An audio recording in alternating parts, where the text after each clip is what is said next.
Selamat pagi untuk kita semua. Perkenalkan, nama saya Nose Karlinta Sinuhaji. Saya dari Biologi 21 ingin menyampaikan materi tentang tata cara kesantunan Melayu, etika dan moral.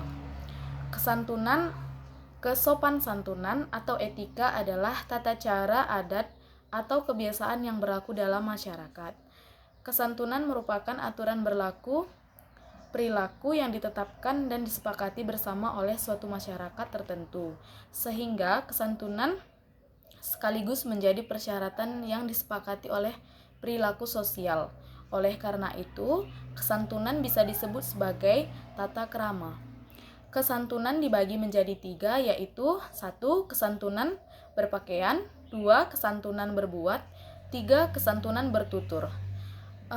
Yang pertama adalah dalam kesantunan berpakaian, busana dan berdandan. Berpakaianlah yang sopan di sekolah dan dimanapun. Hindarilah pakaian yang merangsang teman, terutama lawan jenis, seperti pakaian tembus pandang, rok yang terlalu mini, dan lain sebagainya. Kesantunan berpakaian adalah tata cara bertindak atau gerak-gerik ketika menghadapi suatu dan di situasi tertentu. Misalnya masuk ke dalam ruangan, dilarang untuk berlari. Ketika sampai di dalam di depan pintu, diharapkan untuk mengucapkan salam. Yang kedua adalah beberapa contoh yang terkait dengan kesantunan tindakan. Tidak santun apabila kita berwajah murung ketika di kelas, duduk dengan jingkang ketika mengikuti pelajaran kelas, bertolak pinggang ketika berbicara dengan guru dan teman. Kesantunan tercermin dalam tata cara berkomunikasi lewat tanda verbal atau tata cara bertutur. Yang ketiga adalah ketika bertutur kita tunduk pada norma-norma budaya, tidak hanya sekedar menyampaikan ide yang kita pikirkan.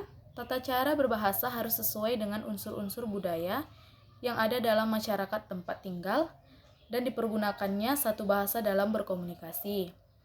Apabila tata cara berbahasa seseorang tidak sesuai dengan norma-norma budaya, ia akan mendapatkan nilai negatif. Misalnya, dituduh sebagai orang sombong, angkuh, egois, tidak beradat, bahkan tidak berbudaya.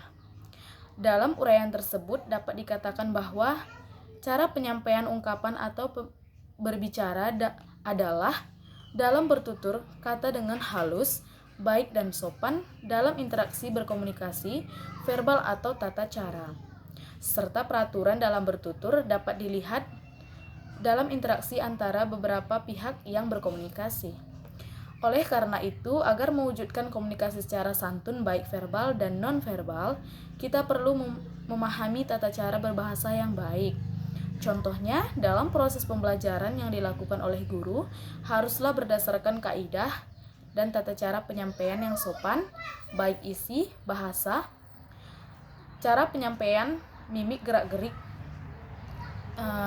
Terus, siswa dalam mengikuti pembelajaran supaya menjaga sikap yang dengan baik, tata kata yang sopan dan santun kepada teman dan guru. Sekian yang dapat saya sampaikan mengenai tata cara kesantunan Melayu, etika dan moral. Lebih dan kurangnya saya mohon maaf. Selamat pagi untuk kita semua.